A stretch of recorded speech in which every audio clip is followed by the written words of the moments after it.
بسم اللہ الرحمن الرحیم۔ السلام علیکم ڈیئر اسٹوڈنٹس۔ کل دو اشعار کی تشریح کر چکا تھا حمد نظم کی، اور آج مزید دو اشعار کی تشریح کرنے جا رہا ہوں۔ تو آئیے بڑھتے ہیں اشعار کی تشریح کی طرف۔ شعر نمبر 1 ہے آج کا، ویسے شعر نمبر تو 3 ہے، لیکن آج کے حوالے سے یہ شعر نمبر 1 ہے۔ بسم اللہ الرحمن الرحیم۔ رب اشرح لي صدری ويسر لي امري واحلل عقدة من لساني يفقهوا قولي رب زدني علما رب زدني علما رب زدني علما۔ شعر ہے: اسی خلاق نے جوہر کو توانائی دی، پھول پتوں کو عطا جس نے کیے نقش و نگار۔ اسی خلاق نے جوہر کو توانائی دی۔ خلاق خالق کی جمع ہے، اور اس کے معنی یہاں پہ زیادہ پیدا کرنے والا، یعنی زیادہ پیدا کرنے والا وہ رب جس نے بہت زیادہ مخلوقات جو ہے اس دنیا میں پیدا کیے ہوئے۔ جوہر کے معنی یہاں پہ یعنی جوہر کے تو کئی معنی کیے جاتے ہیں اور اس کے کئی معنی ہے، لیکن یہاں پہ جوہر کے جو معنی ہے، یعنی جوہر کے معنی قیمتی بھی ہے، اور جوہر کے معنی اصل چیز بھی ہے، جوہر کے معنی صلاحیت بھی ہے، طاقت بھی ہے، لیکن یہاں پہ جوہر کے معنی جو ہے وہ صلاحیت ہے۔ اسی خلاق نے جوہر کو توانائی دی، جوہر یعنی طاقت دی، اسی خلاق نے جوہر کو توانائی دی، اسی خالق نے جوہر یعنی اصل چیز، جوہر کے تو کئی معنی لوگ کرتے ہیں، جوہر کو توانائی دی، پھول پتوں کو عطا جس نے کیے نقش و نگار۔ پھول پتوں کو تو پھول پتوں کو عطا جس نے کیے نقش و نگار۔ نقش و نگار بیل بوٹے، یعنی جو بیل بوٹے ہوتے ہیں تو ان کو اللہ تعالیٰ نے طاقت بخشی، خوبصورت بنایا، خوبصورتی عطا کی۔ اس کی نثر کچھ یوں ہے کہ اللہ تعالیٰ ہی وہی پیدا کرنے والا ہے، کہ اللہ تعالیٰ وہی پیدا کرنے والا ہے جس نے ہر چیز کو طاقت دی، طاقت بخشی۔ وہ ہر چیز کو اللہ تعالیٰ نے طاقت بخشی۔ پھول اور پتوں کو اللہ تعالیٰ نے بہت زیادہ خوبصورتی عطا کی، یعنی اللہ تعالیٰ نے پھول اور پتوں کو خوبصورتی دی، اور یہ خوبصورتی جو ہے اللہ تعالیٰ نے ان کے اندر رکھی ہوئی ہے۔ پھولوں اور پتوں کے اندر، ہر چیز کے اندر اللہ تعالیٰ نے خوبصورتی رکھی ہوئی ہے، ورنہ اس کی جو اصلیت تھی یہ ان چیزوں کی تو وہ تو کچھ نہیں تھی، لیکن جو اصلیت تھی وہ چیز جس کا کوئی وجود نہیں تھا، لیکن یہاں اس کو اللہ تعالیٰ نے وجود عطا کیا۔ تو اسی وجہ سے اس کی نظر کچھ یوں ہے، اور بڑھتے ہیں شعر کی تشریح کی طرف۔ شعر میں اللہ تعالیٰ کی نعمتوں کا اقرار کرتے ہوئے کہتے ہیں کہ اللہ تعالیٰ وہ بہترین خالق ہے، اللہ تعالیٰ وہ بہترین خالق ہے کہ جس نے بے جان چیز سے ایک جاندار بنایا۔ بے جان چیز، جوہر جو ہے وہ ایک بے جان چیز تھی، لیکن بے جان چیز سے ایک جاندار، جس طرح ایک انڈا ہے، انڈا وہ جو ایگ ہے تو وہ ایک، اس سے اللہ تعالیٰ ایک بچہ بنا دیتا ہے، ایک بچہ جو ہے وہ تخلیق کرتا ہے، جس طرح مرغی کا بچہ، کچھ اور بھی۔ تو اسی طرح بے جان چیز سے اللہ تعالیٰ نے جو ہے وہ ایک جاندار چیز اللہ تعالیٰ نے تخلیق کی۔ تو یہ تو اللہ تعالیٰ ہی کر سکتا ہے، جس نے مٹی سے انسان پیدا کیا، پھر اس میں روح ڈال کر اسے اللہ تعالیٰ نے طاقت دی، طاقت بخشی، توانائی بخشی، اور پھر اسے بہترین جو ہے وہ صلاحیتوں سے اللہ تعالیٰ نے اس کو نوازا۔ بہترین صلاحیت اللہ تعالیٰ نے انسان کے اندر رکھی ہوئی ہے، بہترین صلاحیتیں بہترین خوبی اللہ تعالیٰ نے انسان کے اندر رکھی، اور یہ جو ہے اللہ تعالیٰ کی کاریگری ہے، اللہ تعالیٰ کی جو ایک کاریگری ہے، یہ اللہ تعالیٰ کا ایک بہت خوبصورت کارخانہ ہے کہ جس میں اللہ تعالیٰ انسانوں کو بہت خوبصورت شکل میں اللہ تعالیٰ تخلیق کرتا ہے، اور ہر چیز کو اللہ تعالیٰ نے خوبصورت شکل دی، اور ہر چیز کو اللہ تعالیٰ نے بہترین طریقے سے اللہ تعالیٰ نے پیدا کیا۔ جس طرح اللہ تعالیٰ اپنے کلام میں فرماتا ہے کہ بے شک میں نے انسان کو خوبصورت پیدا کیا، بہترین شکل میں نے عطا کی،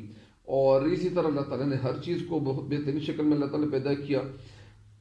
تو یہ اللہ تعالیٰ کی کاریگری ہے۔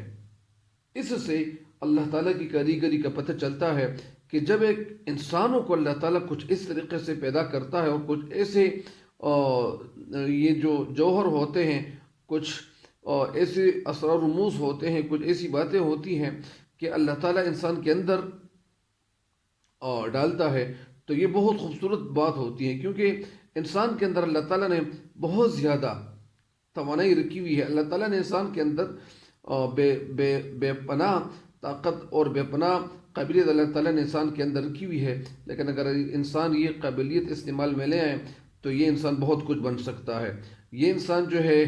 فرشتوں سے بھی بڑھ کر ہے، لیکن اگر یہ اللہ تعالیٰ کی عبادت کرنا شروع کر لے، اور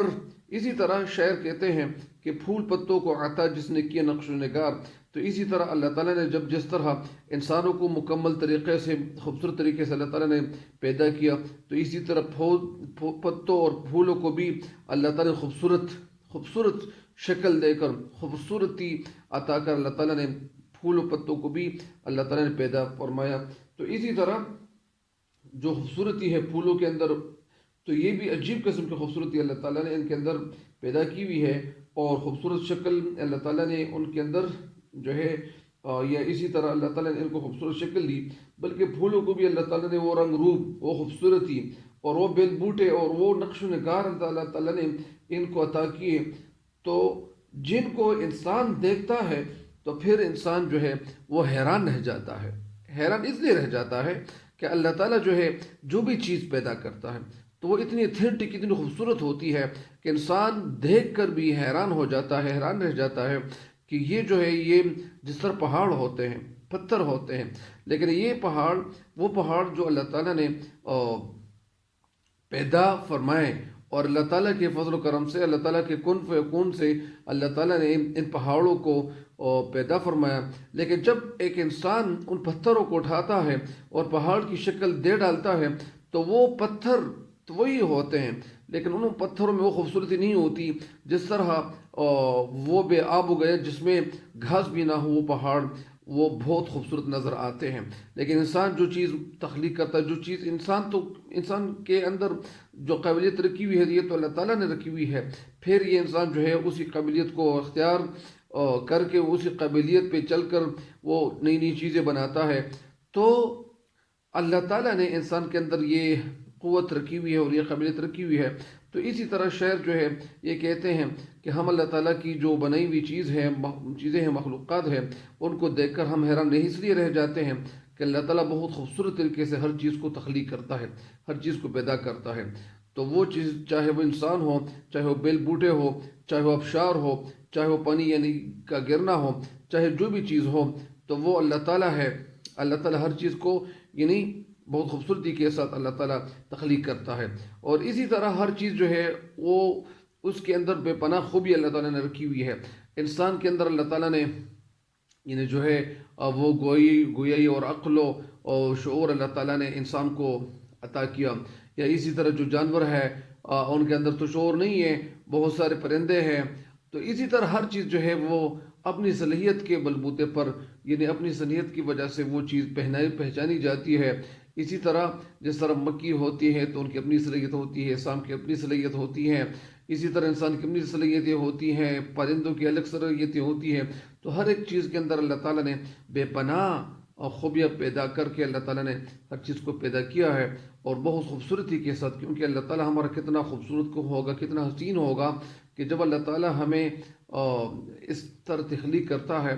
تو یہ واقعی حیرانی کی بات ہے۔ ڈیئر اسٹوڈنٹس، نیکسٹ شیئر کی طرف بڑھتے ہیں۔ ایک شعر ہے، اسی خالق اسی مالک کی ہے سب حمد و ثنا، سب حمد و ثنا، آبشاروں کا ترنم ہو کہ گلبانگی ہزار۔ اسی خالق، خالق پیدا کرنے والا، اسی مالک کی ہے سب حمد و ثنا، یعنی میں اسی مالک اور اسی خالق کا اسی مالک کی حمد و ثنا بیان کر رہا ہوں، کیونکہ ابشاروں کا ترنم ہو کہ گلبانگ ہزار۔ ابشار آب، شار، شار گرنے کو کہتے ہیں، آپ کے معنی پانی کا گرنا، ترنم ہو موسیقیت کو کہتے ہیں۔ گلبانگ کے معنی گل بانگ، تو بلبل کی جو چہچہاہٹ ہوتی ہے یا وہ آوازیں ہوتی ہے بلبلوں کی، پرندوں کی، تو اسے گلبانگ کہتے ہیں۔ ہزار، تو ہزار کا مطلب یعنی جو شور ہوتا ہے، جو شور شرابہ ہوتا ہے، تو اونٹ کی طرف اشارہ کیا گیا ہے۔ اس کی نثر کچھ یوں ہے کہ یہ سب، یعنی چاہے وہ آبشار ہو، چاہے پرندے ہو، یا چاہے انسان ہو، چاہے جو بھی ہو، یہ ساری چیزیں جو اللہ تعالیٰ نے تخلیق کی ہوئی ہے، یہ ساری چیزیں اسی پیدا کرنے والے مالک کی تعریف کر رہی ہیں، چاہے چاہے وہ ابشار کا گیت ہو، موسیقیت ہو، یا پرندوں کی چہچہاہٹ ہو۔ شعر میں کچھ یوں کہتے ہیں کہ اس کائنات میں اللہ تعالیٰ نے جتنی بھی مخلوقات پیدا کی ہیں، جو بھی چیز اللہ تعالیٰ نے بنائی ہوئی ہے، وہ سب کی سب اپنے خالق، اپنے مالک، اپنے پروردگار کی تعریف میں لگے رہتے ہیں۔ پرندے لگے رہتے ہیں، انسان جو ہے وہ اللہ تعالیٰ کی عبادت کرتے رہتے ہیں۔ تو ہر ایک چیز جو ہے وہ اپنی اپنی زبان میں، اپنی اپنی بولی میں اللہ تعالیٰ کے حمد کے گیت گا رہے ہوتے ہیں، اللہ تعالیٰ کے حمد کے گیت گا رہے ہوتے ہیں۔ مطلب یہ ہے کہ اللہ تعالیٰ کا ذکر کر رہے ہوتے ہیں۔ ابشاروں کا ترنم ہو، چاہے وہ ابشاروں کا ترنم ہو یعنی پانی کا گرنا ہو اور اس میں نغمگی ہو، یا پرندوں اور بلبلوں کی چہچہاہٹ ہو، ہواؤں کی سرسراہٹ ہو، یا دل یا بادلوں کے جو اندر وہ جو گڑگڑاہٹ کی جو آواز ہو، یہ ساری چیزیں، یہ سب اللہ تعالیٰ کی جو ہے حمد و ثنا اور اللہ تعالیٰ کی جو تعریف بیان کر رہے ہوتے ہیں۔ یعنی ظاہری بات ہے کہ جب اللہ تعالیٰ نے ہر چیز کو تخلیق کیا، ہر چیز کو اللہ تعالیٰ نے پیدا کیا، تو ظاہری بات ہے کہ جس نے پیدا کیا ہوا ہے تو اسی کے تو ہم گیت ضرور گائیں گے، یعنی اسی کی ہم عبادت ضرور کریں گے۔ تو شعر کہتے ہیں کہ بعض پرندے وہ بلند آواز ہو کر اللہ تعالیٰ کے حمد کے گیت، اللہ تعالیٰ کی تعریف کے گیت گا رہے ہوتے ہیں، اور کچھ جو ہے خاموشی سے، یعنی خاموش زبان سے اللہ تعالیٰ کی جو ہے وہ کائنات کے جو وہ نغمے ہوتے ہیں